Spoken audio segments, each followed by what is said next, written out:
आपकी दुआओं से डिप्टी सीएम बना है, हमारी आपका खादिम है, आपकी खिदमत के लिए हमेशा आपके बीच में रहेगा। मुझे यकीनन बहुत अफसोस हुआ, इससे पहले भी मैं आया था, गौस नगर में आया था, जबकि गौस नगर के मकानात तोड़ दिए गए थे, तो हमारे सीएम साहब भी आए थे। वो बेचारे 2 घरों में तो शादी थी, उनका जहेज भी जो है बुलडोजर से तोड़ने में जहेज भी पूरा डैमेज हो चुका था। सीएम साहब ने कोशिश की कि उनकी शादी हो, अच्छी जिंदगी हो। मैं 2-4 बात बताना चाहता हूँ, ये टीआरएस पार्टी आपकी पार्टी है।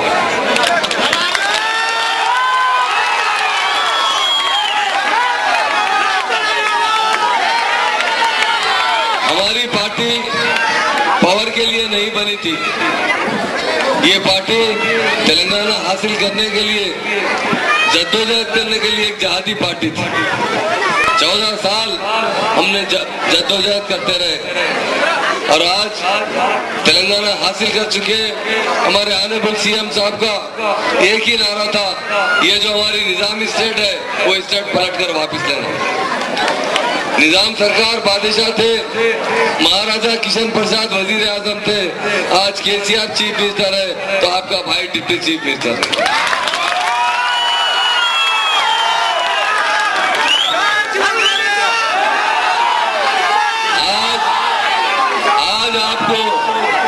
आज आपको कोई फिक्र करने की जरूरत नहीं है। हमारी दौलत बहुत इन आंध्र वालों ने लूटी। मुसलमान हमारे बुजुर्ग हजरात भी यहाँ मौजूद है। आज से 68 साल पहले तक हम भी 400 साल हुकूमत कर चुके हैं। कुली कुतुब शाह से लेकर आसिफ जाही 7 तक 400 साल तक गंगा जमुना तहजीब पे तरह हमने हुकूमत की। 1956 में हमें आंध्रा में मिलाने के बाद सबसे ज्यादा नाइंसाफी हुई तो मुसलमानों के साथ हुई। हमारे बड़े बड़े जो दौलतमंद हजरात थे, से लोग पहले हैदराबाद के हर आदमी को नवाब और जागीरदार कहा करते थे। हम लोग उस वक्त बड़ी बड़ी हवेलियों में रहा करते थे। मुसलमानों के घर का दरवाजा भी 36 फीट से कम नहीं हुआ करता था। आज कहाँ गया वो दौर, कहाँ गए वो मुसलमान? ऐसा क्या इनकलाब आया बताइए कि हम इतने दौलतमंद से इतने गरीब हो गए? ये लोग हमें कभी तरक्की करने नहीं दिए। हमने बहुत पार्टियों को आप लोग तो आजमा चुके हैं। कांग्रेस का हाथ का निशान था, आप लोगों ने उन्हें वोट डाला, वो हमें हाथ देकर कभी भी हमें तरक्की नहीं दी। तेलुगु देशम का साइकिल का निशान था, वो साइकिल भी ना साइकिल रही, ना पैंडल रही, ना हैंडल रहा, उसका तो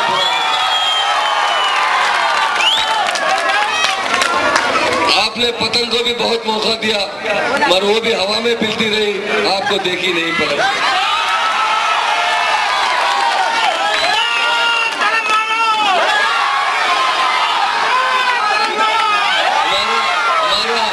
हमारे सीएम साहब का कार का निशान है। हम आपसे वादा करते हैं 10 साल के अंदर हर मुसलमान खुशहाल जिंदगी गुजारेगा और कार में बैठ के, कार का मतलब ओनर बनना है। टीआरएस गवर्नमेंट का मकसद एक ही है, गंगा जमुना तहजीब और शहर की तरक्की और स्टेट की तरक्की। आज पहली बार 68 साल में किसी मुसलमान को डिप्टी चीफ मिनिस्टर बनाया गया तो वो आपका भाई है।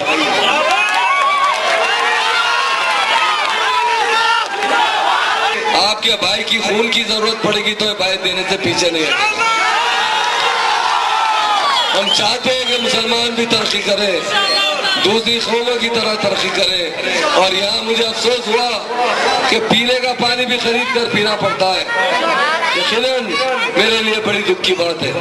मैं आपसे वादा करता हूँ 2 तारीख को इलेक्शन है, उसके बाद आप आइए, 8 दिन के अंदर आपको बाज़ाब्ता पाइपलाइन डलवा कर पानी दिलाने की जिम्मेदारी है।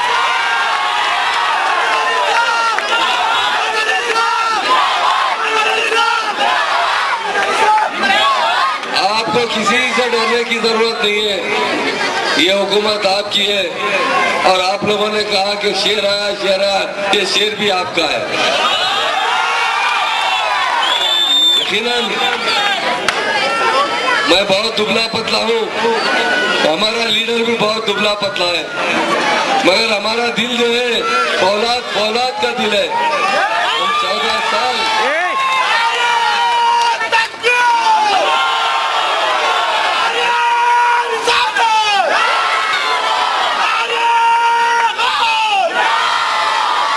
हम 14 साल जद्दोजहद करते रहे।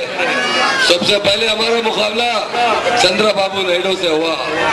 बहुत उन्होंने बहुत कोशिश की हमें डैमेज करने की, मगर हमारे सीएम साहब अल्लाह ताला जैसा बोलते ना, जब देता है तो छप्पर फाड़ कर देता है, उसी तरह हमको केसीआर दिया है।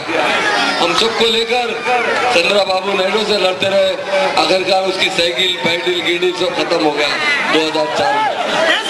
उसके बाद भाई राज शेखर जी हम लोगों को बहुत परेशान किए, हम लोगों को जेलों में बंद किया गया, हमारे पे पीडी एक्ट बुक कराया गया, हमको हर तरीके से अजियत दी गई, पुलिस की लाठियां बरसाई गई हम पर हमने कभी भी नहीं डरा। हमने कहा हमारी जो निजाम स्टेट है वो फिर से वापस लेकर ही रहेंगे और आपकी दुआ से लेकर ही रहेंगे। रोशिया साहब हुकूमत करे, उनसे उतना प्रॉब्लम नहीं रहा, बड़े आदमी उम्र वाले आदमी थे। उसके बाद एक आखिरी किरण आई थी, किरण कुमार रेड्डी, वो कहता था अरे तेलंगाना लेंगे तो 1 साल में परेशान हो जाएंगे, आपको करंट नहीं मिलेगा, आपको पानी नहीं मिलेगा, आपके पास गंगा जमुना तहजीब नहीं रहेगी, आपस में खाना जंगी लगेगी। मेरे बहनों और भाई से कहता हूँ, लोग सोनिया मैडम को भी एक लेटर दे के आए, तेलंगाना मत दो, देंगे तो तेलंगाना में हिंदू मुस्लिम फिसाद होगा। आप देखते हैं 18 महीने में क्या हुआ, जो वो बोले थे उसका उल्टा हुआ। किरण कुमार रेड्डी की गाड़ी, उन्होंने एक बात कहा था, तेलंगाना जिस दिन बनेगा मैं 1 घंटे के अंदर तेलंगाना खाली करके रायलसीमा चले जाऊंगा। कुछ दिन पहले मेरे एक दोस्त ने मुझे फोन किया कि साहब ब्रह्मारेड्डी पार्क में ये किरण कुमार रेड्डी वॉकिंग कर रहे हैं। मैं बोला साहब उनका सवाल उनसे पूछ लीजिए। वो जाकर पूछे कि साबिका चीफ मिनिस्टर साहब नमस्कार, आप तो बोले थे कि तेलंगाना बनने के बाद 1 मिनट भी मैं तेलंगाना में सांस नहीं लूंगा, अभी तक हमारे पार्क में वॉकिंग कर रहे हैं। तो क्या जवाब दिया उन्होंने, वो गंडीपेट का पानी ऐसी है, एक बार पी लिया तो जाता नहीं आता। तो मेरे भाइयों से बोलता हूँ मैं, चंद्रन गोटे के बारकस के भाइयों से, अल्लाह का हम पे फजल शामिल है, जिसके साथ अल्लाह रहता है उसकी दुनिया की कोई ताकत उसे कुछ नहीं कर सकती।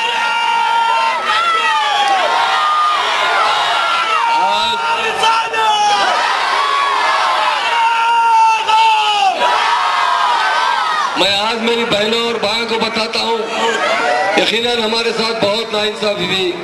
हमारे सीएम साहब यकीनन एक मसीहा है, एक हमदर्द इंसान है। उन्होंने तेलंगाना बनने के बाद तेलंगाना में सर्वे करवाया, लोगों ने बड़ी बड़ी बातें कही। सर्वे में ये निकला कि सबसे पहले हमारे बुजुर्ग हजरात परेशान है, जिसकी उम्र 65-70 साल है। मेरी बहनें बेवा बहनें परेशान है, जिसके शौहर ना होने की वजह से उनकी तंगदस्ती की जिंदगी गुजार रहे हैं। मेरे हैंडीकैप लोग माजूर हैं, उन्हें कोई आमदनी नहीं है। सीएम साहब उसके लिए आसरा स्कीम लेकर आए। कई मेरी बहनें यहाँ पर ले रहे होंगे पेंशन, 1000 रुपए उनके अकाउंट में आ रहे हैं। मगर मुझे एक बात का जरूर अफसोस है कि मेरी बहनें मुस्लिम कमेटी हुकूमत की स्कीम से पूरी तरह इस्तेफादा नहीं कर रही है। ये आपका हक है और आपके मैं कायदीन से TRS की अपील करता हूँ, आप घर घर इलेक्शन से हमें कोई वास्ता नहीं है। हमारा फर्ज बनता है कि हमारे बहनों और भाइयों की खिदमत करें, उनके घर घर जाइए। जिसको वजीफा मेरी बहन को नहीं है, मेरी बेवा बहन को नहीं है, कोई हैंडीकैप को नहीं है, आपका भाई जिंदा है, महमूद अली अपनी जान देगा मगर आपके लिए हमेशा काम करता है।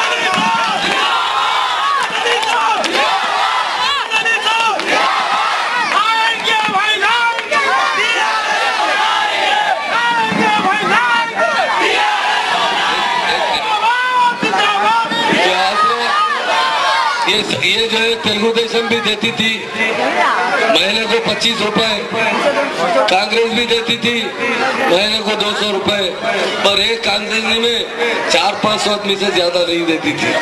टोटल आंध्र प्रदेश में 18-20 लाख लोगों को वजीफा देते थे। वो भी एमआरओ ऑफिस के 3-3 चक्कर काटना पड़ता था। आधे पैसे रक्षे में जाते थे, आधे पैसे हाथ को मिलते थे। टीआरएस पार्टी आपके अकाउंट में पैसे भिजा रही है। मुझे एक वाक़या सुनाना चाहता हूँ। मैं वरंगल में कैंपिंग कर गया था अभी 1.5 महीना पहले, 1 महीना पहले वहां पर इलेक्शन हुआ। मैं वोट मांगकर बाहर तो निकल रहा था, कांग्रेस के लोग वहां पर आए।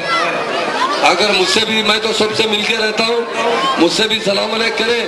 एक ज़ईफ बड़ी भी थी हमारी बहन, उनसे क्या कहे, अम्मा हमारी कांग्रेस पार्टी बहुत पुरानी पार्टी है, आप लास्ट टाइम टीआरएस को वोट दिए थे, प्लीज टीआरएस को वोट दिए थे, इस मरतबा कांग्रेस को वोट दीजिए। मेरी अम्मा ने क्या कहा, बाबा वो केसीआर आया, अल्लाह अच्छा रखे चीफ मिनिस्टर, पहले मैं मेरे बच्चों से मांग के खाती थी, बहुत तंगी की जिंदगी गुजारते थे।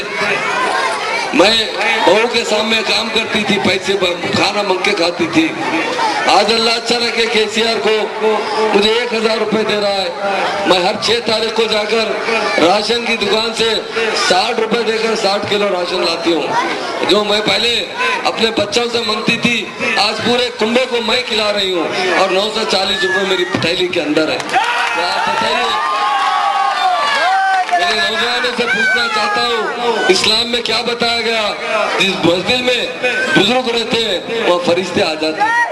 हमारे बुजुर्ग अपने बच्चों से मांगकर किस तरह खा सकते हैं? ये हुकूमत यही चाहती है हमारे बुजुर्गों को अल्लाह ताला सेहत दे, तंदुरुस्ती दे और उनको अच्छी खुशहाली दे। हुकूमत 1000 रुपए दे रही है। आंध्र प्रदेश में वो लोग 20 लाख लोगों को वजीफा देते थे, पूरे आंध्र प्रदेश के 24 डिस्ट्रिक्ट में। आज तेलंगाना में 38.5 लाख लोगों को पेंशन मिल रहा है। और मैं आज आपसे वादा करता हूँ, अगर इसमें कोई बेवा खवातीन को पेंशन नहीं मिलता, कोई उम्र रसीदा मेरी बहन या भाई को वजीफा नहीं मिलता, तो महमूद अली आपके लिए हमेशा तैयार है। आप मेरे गरीब खाने पर आ जाइए।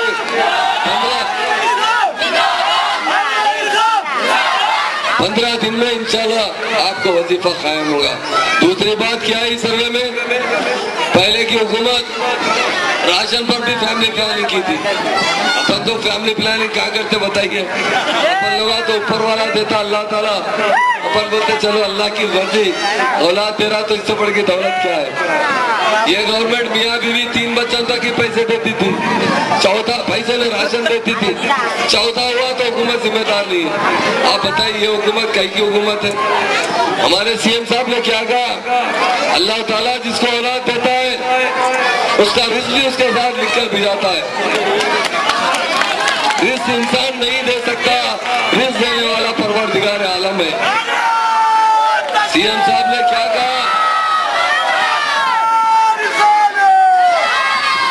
सीएम साहब ने क्या किया, कैबिनेट के अंदर 6 किलो के हिसाब से जिसको जितने बच्चे हैं, जितना फैमिली है, तो आज अल्लाह के फजल से मेरे मुस्लिम भाई जिसके घर में 10 आदमी है वो 60 किलो राशन ले रहे हैं, जिसके घर में 15 आदमी है वो 90 किलो राशन ले रहे हैं। तो देखिए आप, अल्लाह ताला नियतों से बख्शता है, बाहरदारी से नहीं। ये वोट मांगने वाले बहुत आते हैं, दिल से काम करने वाला कोई नहीं आता। अगर कोई आपके पास है तो ये टीआरएस पार्टी है जो आपका दिल से काम करना चाहता है। तीसरी बात और है, पुराने शहर की बात है तो बताता हूँ। हमारे पुराने शहर में तो बताया कि उनके माँ बाप के पास पैसे नहीं है। सीएम साहब ने क्या कहा, नहीं ये मेरे बेटियां हैं, इनकी शादी हम करेंगे। हम 5 साल में 1 लाख मुस्लिम बच्चों की शादी करेंगे और हर शादी में 51,000 रुपए देंगे। हर साल 20,000 का वादा किए थे। जिस वक्त ऐलान हुआ तो यही कांग्रेस के एक मिनिस्टर ने कहा कि डिप्टी सीएम कहाँ तक पड़ा हुआ है, क्या हिसाब आता है, 20,000 शादियां कराता हूँ, बोला 20,000 के पैसे कितने होते हैं? मुझसे मीडिया के भाइयों ने आकर पूछा, भाई एक मिनिस्टर ऐसा कर रहे हैं। मैं बोला 2 अक्टूबर को स्कीम स्टार्ट की गई है, 2 अक्टूबर 2015 को हम इसका जवाब देंगे। 2 अक्टूबर 2015 को हम 21,800 शादी कराकर बताएंगे, 20 के बजाय 21,800। कांग्रेस भी शादियां कराती थी, कैसा कराती थी बताऊं आपको?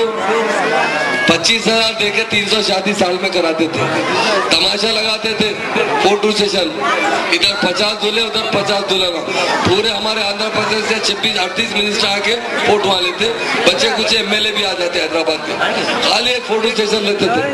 देते क्या थे? एक वाकया वो भी सुना देता हूँ।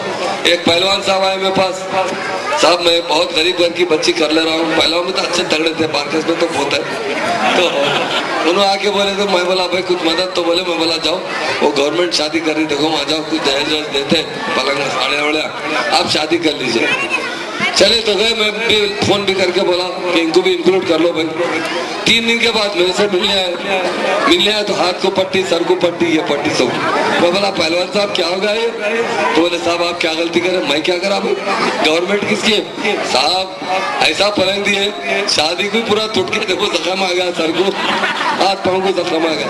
ये इनकी नीयत अच्छी नहीं थी, ये लोग कोई चीज देना नहीं चाहते थे, खाली बस स्कीम बोले तो स्कीम। हम 51,000 दे रहे हैं और बाज़ाब्ता देते रहेंगे, जरूरत पर 1 लाख नहीं 2 लाख बहनों की शादी करा के बताएंगे। किसी घर में कोई बच्ची बिन ब्याह नहीं रहेगी। और जितना हम हमारी औलाद की तरह आपसे प्रेम करते हैं, हम मोहब्बत हमारी आवाम से, हम वोट के लिए हमारी पार्टी नहीं बनी, हम तो जहाद के लिए पार्टी बनाए। हम जिस वक्त पार्टी में शामिल हुए, मेरी माँ भी बहुत रो रही थी कि टीआरएस में गए तेलंगाना के लिए तो आंध्रा की हुकूमत है जेलों में डाल देगी या कुछ ना कुछ गोली लग जाएगी, क्योंकि 69 में 370 लोग गोलियों से मरे थे, 2-2 साल 3 साल जेलों में पड़े थे। और अल्लाह हमारे पास मदद करता था। हमारे सीएम साहब वायलेंस की तरफ नहीं गए, अमन से काम करे। आप बताइए आज कैसा है? बहुत से लोगों ने जाकर सोनिया मैडम को लेटर दिया कि तेलंगाना मत दो, मुसलमानों का कत्लेआम हो जाएगा, गुजरात, ये हमारे वाईएस राजशेखर रेड्डी की चाल थी। उन्होंने एक फिजाद भी करवाया था, कहाँ पर? पैसा के अंदर मुसलमानों का उनके दौर में एक घर को जला दिया गया था, जिसमें 6 मुसलमान राख का ढेर हो चुके थे। उन्होंने सोनिया मैडम तक भिजाया कि तेलंगाना देंगे तो मुसलमानों को गुजरात के वैसा हो जाएगा। पर आज अल्लाह का फजल है, मैं पिछले मरतबा सऊदी अरब गया था, मेरे बहुत से भाइयों ने मुझसे बहुत शुक्रिया अदा किया कि हैदराबाद में पुलिस बहुत अच्छा रूल कर रही है, लैंड ऑर्डर बहुत अच्छा हो चुका है, पुलिस डिपार्टमेंट की वजह से हमारी गवर्नमेंट की रेस्पेक्ट बढ़ चुकी है। पहले ऐसा नहीं था, पुलिस पब्लिक फ्रेंडशिप नहीं था। आज पुलिस आपके साथ मिलजुल कर काम करती है। आपके घर को आकर आप एक बात बोलिए, मैं पूछना चाहता हूँ नौजवानों से, तेलंगाना बनने के बाद कोई गुजरात की पुलिस, महाराष्ट्र की पुलिस, कर्नाटक की पुलिस किसी मुसलमान को गिरफ्तार की? जिस दिन तेलंगाना का ऐलान हुआ, पहला ऐलान मैंने ये किया, आज के बाद कोई हिंदुस्तान के अदर स्टेट की पुलिस तेलंगाना में आकर किसी भाई को गिरफ्तार नहीं करेगी। कुछ है तो हमें बताइए, हम देखेंगे, इंक्वायरी करेंगे। वाकई कसूरवार रहा तो हम देंगे, पर आपको हक नहीं है कि कहीं होटल से, कहीं घर से, कहीं जहां से वहां से पकड़ कर लिया। आज बहुत लैंड ऑर्डर अच्छा हो चुका है, हम गंगा जमुना तहजीब फरोग पा चुकी है, प्यार और मोहब्बत से रहते हैं। कई एक स्कीमें हम जो है और से स्कीम लाए हैं, जो बच्चे गरीब है अमेरिका में पढ़ना चाहते हैं, उनके लिए हम 10 लाख रुपए दे रहे हैं। हमारे सीएम साहब को कुछ लोग थोड़ा आईएएस ऑफिसर जो है खजाने में से रकम बचाने की कोशिश करते हैं ताकि आगे प्लान करने की। सीएम साहब से बोले साहब ये 10 लाख रुपए आप दे रहे हैं, ये रिफंड लेंगे तो हम दूसरे बच्चों को दे सकते। हमारे सीएम क्या बोले, मेरी बेटी कविता अमेरिका पढ़ने गई थी, मैं उससे पैसे नहीं लिया। केटीआर पढ़ने गए थे, उनके बेटे, उससे पैसे नहीं लिया। तो मेरे ये बच्चे पढ़ने जा रहे हैं, उनकी अच्छी तालीम देंगे, अगर उनसे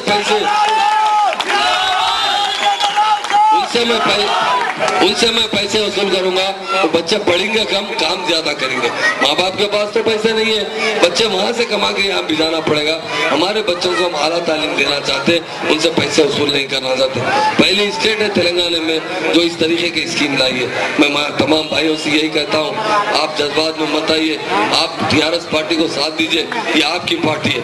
आप लोगों तो वैसे मुझे मालूम है बहुत निर्दर बारकस तो जो है सारे हिंदुस्तान में मशहूर है, यहाँ के लोग मजबूत भी होते हैं और बहुत से बड़े बड़े पहलवान भी बारकस से जो है हमारा आंध्रा केसरी बनकर आए, तेलंगाना केसरी भी बनकर आए। मुझे बहुत उम्मीद है कि आप टीआरएस पार्टी के साथ चलिए, किसी से आपको घबराने की जरूरत नहीं है। आपके साथ हमारी खाकी वर्दी है, हमेशा आपकी हिफाजत करते रहेगी। डेमोक्रेसी में आपको कोई किसी को रोक नहीं सकता। हाउसिंग स्कीम मुझे देखकर दुख हुआ कि घरों को आप हम जो घर बना रहे हैं देख लीजिए, कितने बेडरूम है इसमें? एक है ना। बेटी की शादी करे तो सास घर के बाहर, बेटी का दामाद कमरे के अंदर। सुनो, भाव को करके लाए, भाव अंदर सास बाहर। सीएम साहब क्या बोले? 2 बेडरूम का मकान बनाना चाहिए। 2 बेडरूम के साथ साथ 2 बाथरूम। बहुत जबरदस्त मकान बना रहे हैं हम, जो नए मकान बना रहे हैं, और टाइल्स भी बहुत अच्छे। हमारे जो गवर्नर साहब से सीएम साहब बोलने के बाद गवर्नर साहब बोले मैं भी देखना चाहता हूँ। सनत नगर में कंप्लीट होने के बाद मैं भी वहाँ था। गवर्नर साहब देखने के बाद मीडिया से बात करके क्या बोले, दिल्ली में आईएएस ऑफिसर्स के जो ट्रेनिंग के लिए आते हैं उनके जो क्वार्टर है उससे अच्छे ये वीकर सेक्शन के मकान है। मुझे बहुत अफसोस भी हुआ कि यहाँ के कुछ मकान हकदारों को नहीं मिले, कुछ लोग किराए से देके चला रहे। मैं आपकी दुआ से रेवेन्यू मिनिस्टर इमीडिएट इंक्वायरी करूँगा, जो मकान खाली बचेंगे यहाँ के गरीबों को अलाट कराने लगाऊंगा। ये आपका इसको किराए से देने का या किसी को कब्जा करने का नहीं है, ये हुकूमत आपकी है। और आपसे मैं वायदा करता हूँ कि हर जगह आपके साथ इंसाफ होगा। आप आइए, हमेशा मेरा दरवाज़ा खुला रहेगा। मैं आपका भाई हूँ। नौजवानों के लिए जिस तरीके से वैसे बारकस के लोग मुझे मालूम है बहुत चाहते हैं, मुझे भी बहुत चाहते हैं, क्योंकि कभी बारकस के लोग जब मुझसे मिलने आते हैं तो पहले तो 8-10 प्यारा ले लेते मेरे, तो बहुत मुझसे प्यार करते हैं। मैं सबका शुक्रिया अदा करता हूँ, क्योंकि आज कंटिन्यू 10-10 मीटिंग है मुझे एक के बाद एक। तो मैं आपसे एक बात बोलना चाहता हूँ, आप लोग मेरी बहनों से बोलता हूँ, मेरी बहनों से भी बोलता हूँ, आप कार के निशान को वोट लगाइए। ठीक है, हालात बदलते बदलते बहुत बदल जाएंगे। आप खुद महसूस करेंगे कि कोई नहीं है, कोई खिदमत कर सकता है तो टीआरएस पार्टी खिदमत। क्यों? हमारा जज्बा है। हम आपको वोट बैंक की तरह कभी इस्तेमाल नहीं, हम अपनी औलाद से जितना प्यार करते हैं आवाम से भी उतना प्यार करते हैं। ऐसा नहीं सोचते कभी कि हमारी आवाम तकलीफ में रहे या हम राहत में रहे। हम बराबर आपके शाना बशाना आपके मसाइल को हल करते जाएंगे। मुझे बहुत दुख हुआ, मैं सुना कि 10 रुपए में एक बैरल पानी बेचा जाता है। बड़ी शर्म की बात है, पानी बेचना। और कौन बेचते, क्या बेचते? 6 तारीख 2 तारीख के बाद मैं बाज़ाब्ता मैं खुद आऊँगा। और पानी कौन बेचता, पानी आपको पूरा आपको मालूम है ना, आप जानते हैं। परसों इज्तिमा करवाने लगा, बारकस वाले बहुत वहाँ इज्तिमा में शरीक रहे। मुझे आकर एक ही बात बोले वो लोग कि डिप्टी सीएम साहब आपसे एक रिक्वेस्ट है कि लास्ट टाइम जो है हमारे कांग्रेस गवर्नमेंट में शब्बीर अली साहब थोड़ा हमको डिस्काउंट कराए थे पावर के लिए, जब उन्होंने पावर मिनिस्टर। बोला किस लिए? तो बोला हम एक इज्तिमा करना चाहते हैं। कहाँ पर? तो बारकस किया गया। मैं बोला आप हमारी सरजमीन पे इबादत करें और हम आपसे पैसे लें? शर्म आना चाहिए ऐसी हुकूमत पर जो इबादत करने वालों से पैसे लेती है।